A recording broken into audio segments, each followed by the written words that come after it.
UFC 325, quick picks, quick predictions. You boys already know. This is Volkanovski versus Lopez 2, the unnecessary rematch, but the rematch we are getting. In today's video, I'm going to be giving you guys all my early predictions, my quick predictions for this entire UFC 325 card. Before we get into the video, hit the like button, hit the subscribe button, and let's get it started with the early prelim opener of Aaron Toe versus Namzrai Batbayar. Yes, I'm going to be doing all the road to UFC fights. We're going to go with Aaron Toe as the quick pick in this one. I'm not going to get too in-depth. So if you guys came for an in-depth road to UFC prediction, get off the video, all right? I'm just going to say that straight up, but I'm going to go with Aaron Toe to win this fight for a couple reasons. Firstly, the UFC want him to win. He's Maori. He's Australian or New Zealand. They want him to win. They're pushing him. Not to mention the fact that this guy cheats so much in his fights. He will eye poke you. He will eye gouge you. He will trip you. He will try to freaking knee you in the balls, man. He will try to sneak you up on you. And they are going to let that slide, all right? They're going to let that slide in this fight because they want Aaron Toe to win. They want to push this guy. Not to mention the guys that are coming down from Japan, from, I believe this guy's Mongolian. Yeah, from Mongolia, are going to struggle with the time difference. They've hopefully been there for a week, but still, it's a huge time difference. I'm going to go with Aaron Toe to win this fight by decision as the quick pick, as the early prediction for this one. We're going to move on to the next road to UFC fight. Sulang what are these? What? Sulang Grangbo versus Lawrence Liu. I'm going to go with Lawrence Liu to win this fight. I think he has very good potential. I think he does. I've watched a couple fights. I haven't gone too in-depth. Like I said, I'm not going to be going super in-depth with these road to UFC fights, but I think Sulan isn't that good. I don't think he's that good. I think Lawrence Liu has a much higher ceiling in this division. I believe this is bantamweight. Yeah, I think this is bantamweight. I think he's going to win this fight. I'm going to go with Lawrence Liu to win this fight. I'm going to say he wins this fight by TKO inside the first two rounds. I think this is going to be a scrap. This is going to be a back and forth, but I think Lawrence Liu's got more pop on his punches, and I think he's a bit of a better technical striker. He's also got good wrestling, so I'm going to go with Lawrence Liu to win this fight by TKO. We move on to the next road to UFC fight. Kaichiro Nakamura. I do remember this guy, Nakamura. He's fighting Sebastian Zale. Nakamura is pretty nasty. I won't lie. This guy's pretty nasty. I am tempted to pick Nakamura, but I'm going to go with Sebastian Zale. I'm going to go with a lot of these Australian guys because I think the fact that they're in Australia, the fact that they're in their hometown, not doing a whole different time change, everything is going to be a huge factor. Not to mention the entire crowd's going to be behind Sebastian Zale. All the freaking Aussies are going to be Aussie. They're going to be going crazy, right? They're going to be going crazy. So I think Zale's going to win this fight, but I think this is going to be a very close decision. I think this is going to be a coin flip of a decision. I'm going to go with Sebastian Zale to get this one done by decision as the quick pick. Don't be surprised, though, if Nakamura pulls out a TKO or something late in the third. I wouldn't be surprised. The guy's pretty nasty. He's got nice spinning attacks. He's very dangerous. So I think Sebastian Zale has to stay tight, keep a tight guard, stay composed, and win the minute. So I'm going to go with Sebastian Zale to win this one by decision, but very close decision. I'm going to be watching this one closely. We're going to move on to the final road to UFC fight. Sang-Wook Kim versus Dom Marfan. I'm very high on Dom Marfan. He's a guy that his only losses are to Quillan Salkild. Twice. He's been subbed by Quillan Salkild twice. Those are his only losses. And if you know me, I like Quillan Salkild. We love Quillan Salkild, all right? And I think Dom Marfan has a high ceiling. I think his only losses being to Quillan Salkild is very good. And they've aged very well because Quillan's been on an absolute streak. We're going to talk about him in a bit. But I think Dom Marfan's going to win this fight. I think Sang-Wook Kim is a bit too stiff.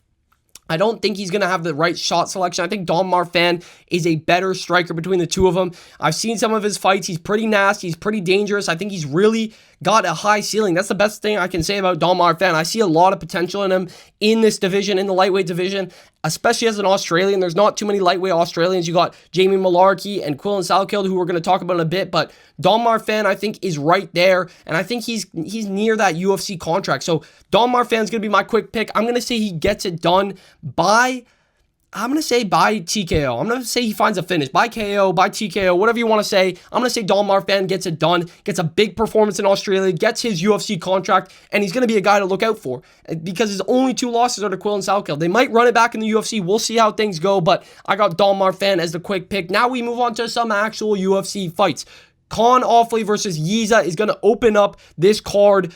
Con Offley is a very dangerous guy in the grappling. We just saw him get a submission over Ricardo Ramos in Brazil, the big upset win. It was a little bit cheaty. He was pulling the fence a little bit, but he did get that nice backpack rear naked choke. That was very nice, but he did lose his first 2 fights. His fight on Tough, he lost to Myron Santos, who isn't a bad guy to lose to. Myron Santos just put down Muhammad Naimov, who is somebody that also beat Con Offley. He lost to Muhammad Naimov by decision, but it was a little bit back and forth. It was close. Naimov will do that. He'll make it close. If you can't clip him, chin him, and put him down, you're going to be on a razor close end of a decision where you could just get robbed. You could just get robbed. And Myron Santos in the 3rd round put Naimov down, but Con Offley has lost to both of those guys. Those have aged fairly good, how things have played out, but he's fighting Yiza, a guy who is dangerous, who's got so many MMA fights for where he's been. He was on road to UFC as well. He's had a fairly good start to his UFC career. He just fucking destroyed Weston Wilson. I mean, who does that to Weston Wilson? Who does it to Weston Wilson? But I think this is going to be really, really close. I think this is going to be a very close decision. I could see Yiza clipping Con Offley and putting him down and finishing him.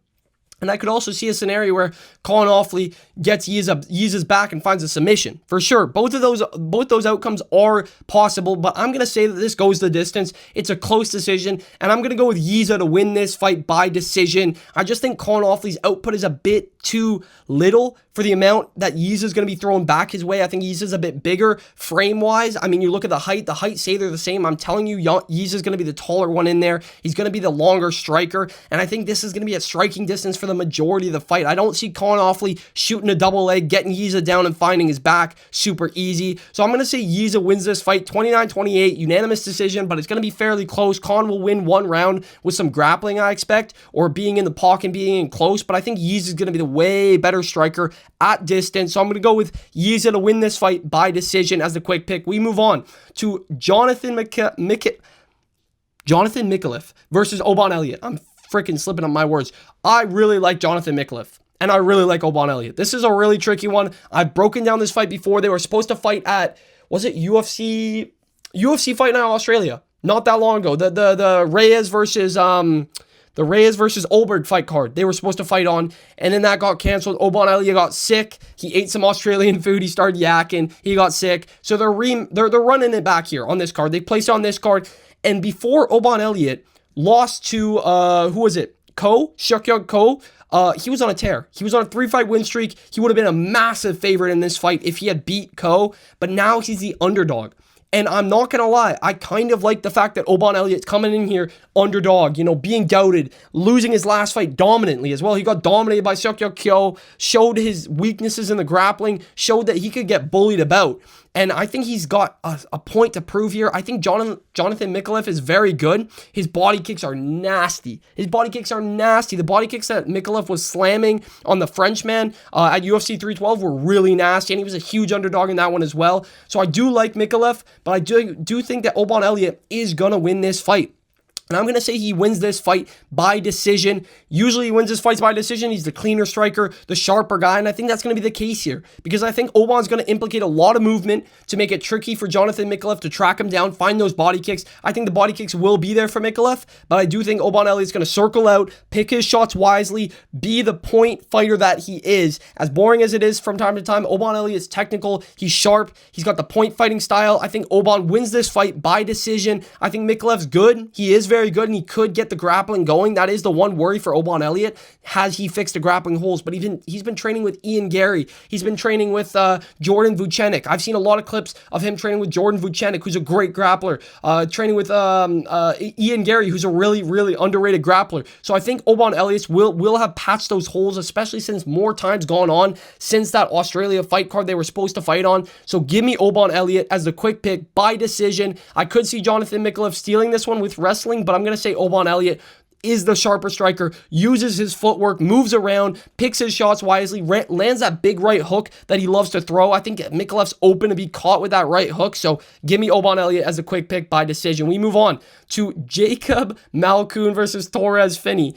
Holy crap, you know how badly I want to pick against Torres Finney, but there's a big but incoming, all right? Jacob Malkoun is sneaky. He is sneaky good. You know, he's had some close fights with some tough competition. And, you know, he obviously had that knockout over, what's his name? Andre something, man. I'm not going to remember, where he slammed into his hip, knocked him out with his hip. Crazy stuff. But Jacob Malkoun's been out for over a year and a half. We haven't seen this guy fight in so long. He's taken a huge layoff. I don't really know the reasons. I'm not going to guess the reasons, but he's been out. He's coming back to fight in Australia, get the Australian fans behind him. I think he's going to have that energy, but I do believe that Torres Finney's going to smudge this one out, boys. I do. This is a prime Torres Finney matchup, okay?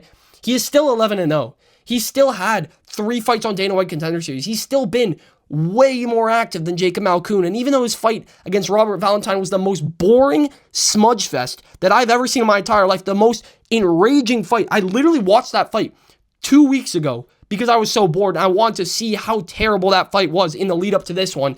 But I gotta go with Torres Finney. I'm gonna pick Torres Finney as a slight underdog as well. Undefeated.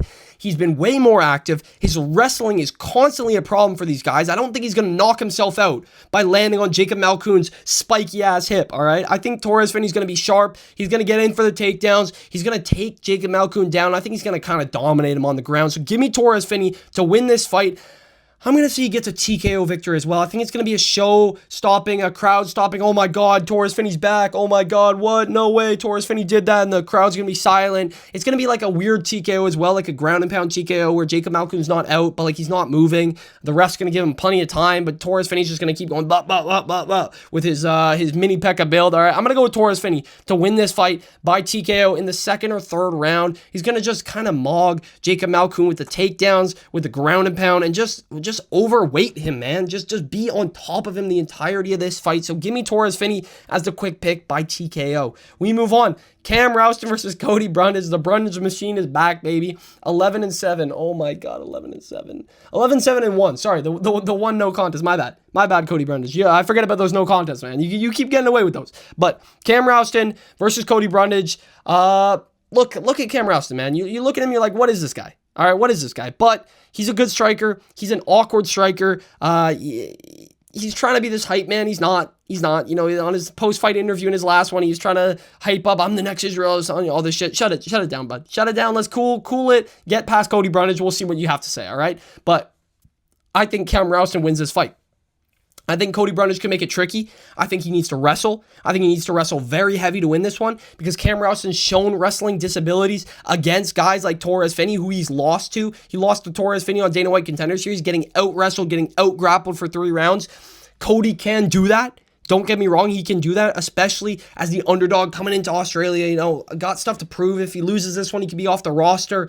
So he's got stuff to prove, but I do think Cam Rouston's going to clip him at some point. I think Cam Rouston's the way longer dude, the way more dangerous guy. He has sneaky knockout power. He showed it on Dana White Contender Series. He showed it in his last one against a guy, the same guy. What's his name?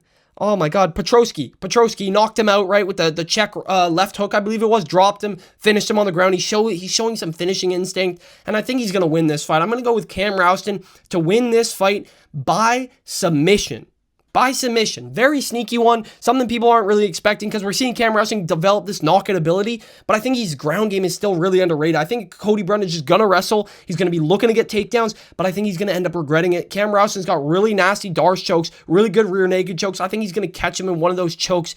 End of round 1, early round 2, I think we're going to see Cam Rouston maybe get taken down by Cody Brundage, reverse it, or find a Darce choke, find a front choke of sorts. So I'm going to go with Cam Rouston to get a submission win over Cody Brundage. He could knock him out as well, don't get me wrong, but I think Cam Rouston is going to get those submissions out his bag and use them against Cody Brundage here and put him away. So give me Cam Rouston as the quick pick by submission. We move on to the main prelim here, Junior Tafa versus Billy Elikana. Classic Tafa brother main prelim, boys. Come on. I was expecting this one on the main card. I was expecting this one on the fucking main card. It might be. They might push it up to the main card. Who knows? Junior Tafa, 6-4. Beautiful career, buddy. Against Billy Elikana, 9-2. I think Billy's going to smoke Junior Tafa. Junior has made a big weight change, a big change in his physique, and you love to see it. but he hasn't changed his grappling deficiencies. He hasn't changed his submission defense at all. He's still a fat boy within, a guy that can't grapple, a guy that can't defend submissions. And as much as I love a Junior Tafa, yeah, bro, yeah, I got it, bro. I can't do an Australian accent, boys, but Billy Elikana is going to get this to the ground. I think he's going to find a submission win over Junior Tafa. The blueprint has been laid out. The blueprint's been laid out. We just saw Tuko Tokos take down Junior Tafa and submit him with an arm triangle. I think Billy Elikana can do that. I think he can do it better. He's a long, dangerous striker. We just saw him take out that 6'7" Indian guy, man. I don't want to say, no pun intended. He just took out that Indian guy, dropped him badly, and then choked him out cold. It was brutal. I think Billy Elikana can do the same thing here. I just don't think he needs to even drop Junior Tafa. I think Junior Tafa is just going to blob to the mat. I think he's going to blob back, all right? But I do think Billy Elikana is going to take down Junior Tafa, find a submission relatively easily. Give me Billy Elikana as the quick pick by submission. Maybe a ground and pound where it's an early stoppage as well as possible. But I think he should just hunt for a choke because Junior Tafa showed those holes. His grappling holes are clear unless he's patched those, which I don't think he has in the few months since his last fight, or the 4 or 5 months since his last fight. I don't think he's fixed all that up. So give me Billy Elikana as the quick pick by submission, probably first round. First or second round, give me Billy Elikana as the quick pick. We move on to the main card. Quillen Salkild versus Rongju. It's not Rongju. The UFC has not fixed their site. All right, it's Quillen Salkild versus Jamie Bloody Mullarkey. Jamie Mullarkey, mate. All right, Aussie versus Aussie. Quillen Salkild is not getting the treatment that we need him to get, man. He was about to fight a man from China. All right, he's racking him up. He's racking up the rings. He's racking up the Infinity Stones. But he's not racking it up now that he's fighting Jamie Mullarkey. He's got to fight one of his own. He's fighting one of his own, all right, in his hometown in Australia. So it's interesting. It is interesting, but Quillen Salkild is going to spark out Jamie Mullarkey. We don't even need Jamie Mullarkey in the picture because he's going to spark him out. He's going to fucking spark him out cold, you know?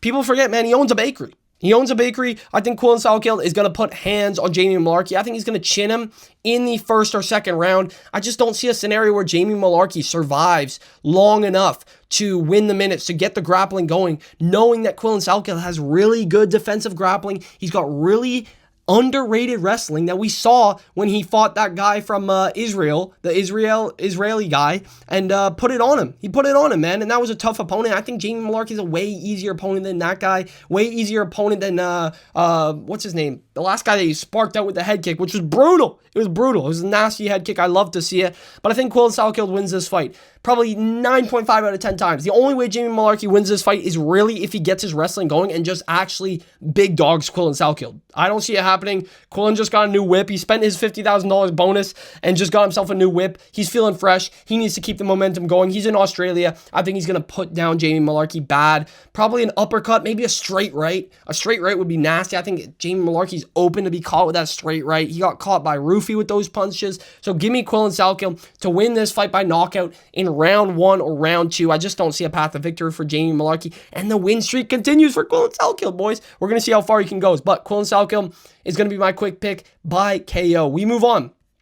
Tai Tuivasa back for the first time in over a year and a half, okay? Last time he was fighting was at UFC 305 in Australia, where he got absolutely blobbed. No, he didn't get blobbed. No. He lost a close decision to Jailton Almeida. That should have been unanimous. I think it was a split. I'm pretty sure it was a split, but Tai Tuivasa lost that fight.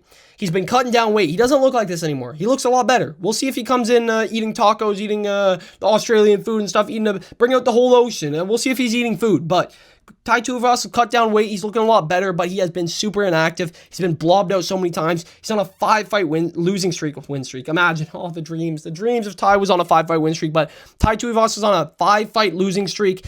And I don't think this one's going to be any better. I don't think this is a good fight for him. Talison Teixeira, 6'7", dangerous, lengthy striker from Brazil. He's nasty. He obviously got clipped by Derek Lewis. Who does that to Derek? Who gets clipped like that from Derek Lewis? Almost everybody. He got fluked by Derek Lewis. He wasn't even unconscious. He got dropped. I did bet on Derek Lewis. I did pick Derek Lewis, so I was happy, but Derek Lewis did catch him, put him down with that big left hook. I just don't think Ty's fast enough. I don't think he's not heavy enough. I don't think he's got heavier hands enough to put those hands on Taliesin Teixeira and put him down like a tree. I don't think he's going to knock him over like a tree. I don't think he's going to take him out and knock him out and chin him. I think Taliesin Teixeira is going to be in his face. He's going to be putting knees on Tai Tuivasa. Those long, lengthy legs are going to come up, snap knees to the body. Ty's very open to get hit in the body. He doesn't like body shots. I think those knees are going to be there all day. So I'm going to go with Taliesin Teixeira to win this fight, unfortunately, by round 1 knockout. I don't really see another scenario for Tai Tuivasa here. He hasn't been given any benefits by fighting Taliesin Teixeira in Australia. At least he's with the Australian fans. We would all love to see a classic shoey, but it might not happen here. I don't think it's going to happen here. So give me Taliesin Teixeira to win this fight by knockout in round 1. The knees, the long jabs are going to be problems for Ty. He's just not defensively sound. He's not fast enough on the back foot to be able to skate around and move like a light heavyweight, for example. Unless he's cut that much weight, I don't see it happening. Give me Taliesin Teixeira to win this fight as a quick pick by knockout. We move on. Rafael Fiziev versus Mauricio Rufy. Fucking banger.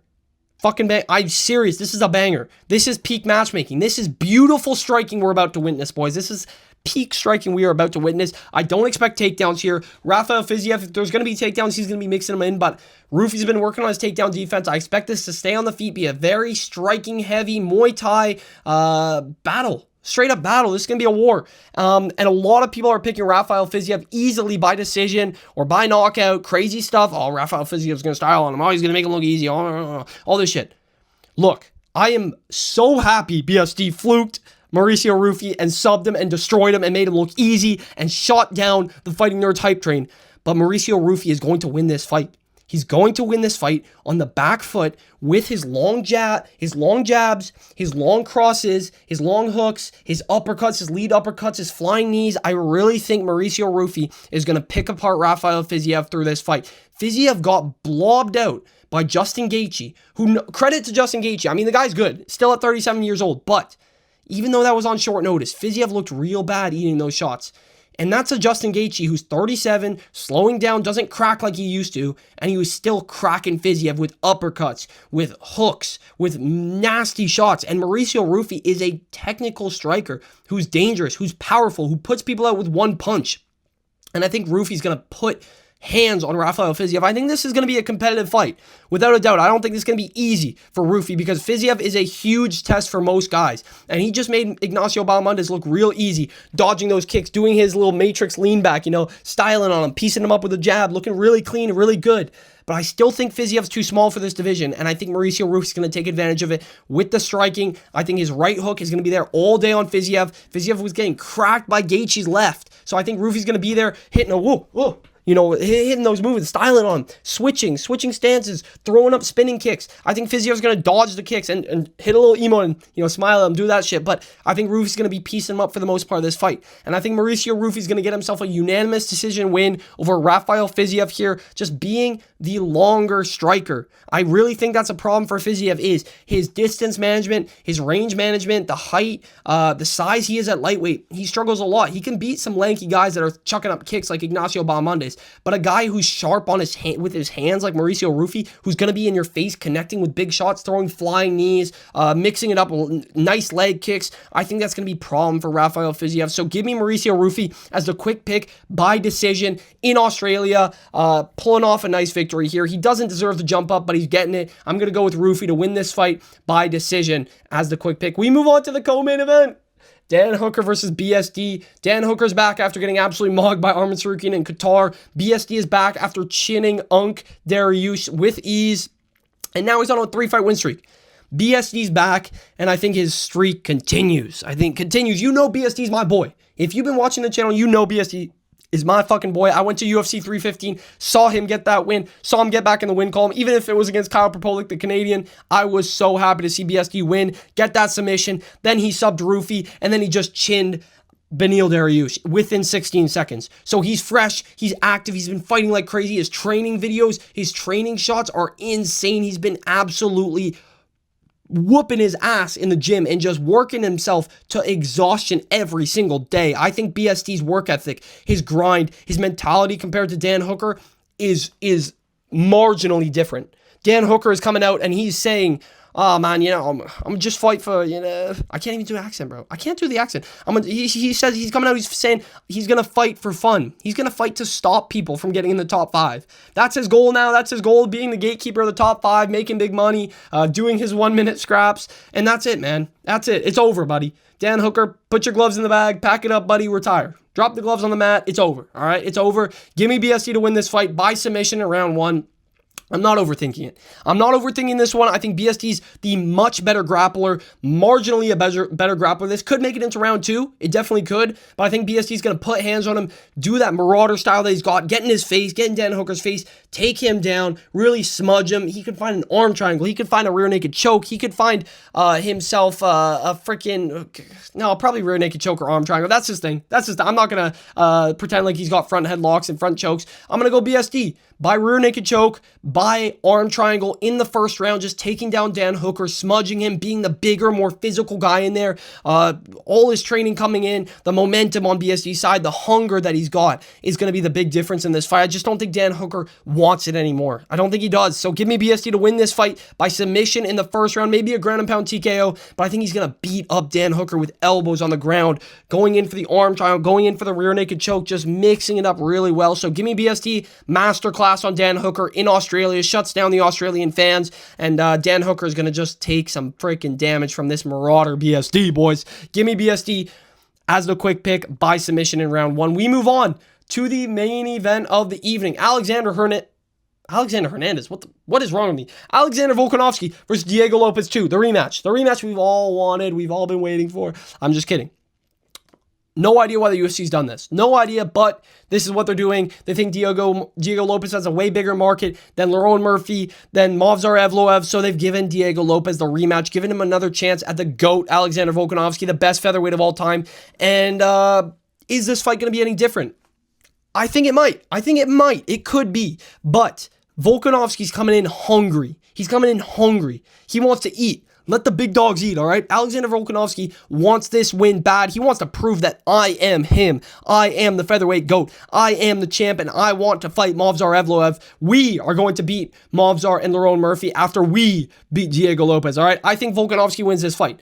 But I do think Diego Lopez is going to come in way faster, way stronger than he did in that first fight, and he's really going to be reaching to try and find a shot on Volkanovski. So Volk has to stay very composed, not keep his chin up, not back up in a straight line, stay moving. The movement is key for Volk in this fight, and I think he's going to have enough movement to stay away from Lopez's, he throws these hooks really weird. He kind of goes like this.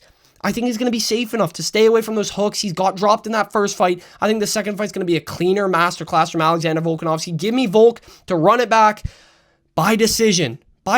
Piecing him up, 50-45 by Volkanovski. I think this is going to be a clear every single round. He's going to jab the face off of Diego Lopez, rip to the body, mix it up. Leg kicks are going to be there all day. Diego Lopez is very front heavy. He's just looking and leaning for those overhand rights, for those overhand lefts. And Diego Lopez thrives on guys who come at his face.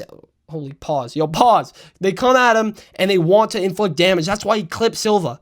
Even though Silva was doing mad damage on Diego Lopez, he was rushing way too hard against a big, dangerous guy in Diego Lopez, who's got spinning attacks, who's got uppercuts in the clinch, who's got big overhand rights. Diego Lopez, for being a long, lengthy featherweight, does his best work in the clinch, in close proximity. But Volkanovski's not going to give that to him. Just like the first fight, he's not going to give it to him, and Diego Lopez is going to be frustrated. He's going to want to get in close. He's going to want to throw uppercuts. He's going to want to throw overhand rights, but Volkanovski's not going to let that happen. He's going to be sticking. He's going to be moving. He's going to be jabbing. He's going to be doing his thing, leg kicks. Stick, move, boom, boom, boom. Just moving, and frustrating Lopez really badly. He's going to frustrate him really badly because Lopez thrives on guys that are in the pocket with him. Volk doesn't want that. He doesn't want to be in the pocket with Diego Lopez, all right? Volk has clean striking, and that's what he's going to use in this fight to win this one. So give me Alexander Volkanovski as the quick pick to win this fight by decision, retain his title, stay the featherweight champ, stay the featherweight GOAT, and get Diego Lopez out of the title picture, man. Volkanovski's going to win this fight. He's going to be my quick pick by decision. Those are all my predictions for UFC 325. Australia, they're going back to Australia. It's a great card. If you guys enjoyed the video, hit the like button, hit the subscribe button. If you guys all want all of my bets for UFC 324, check my bio. You can find them there. But that's the entire video. I will catch you guys in the next one. See you.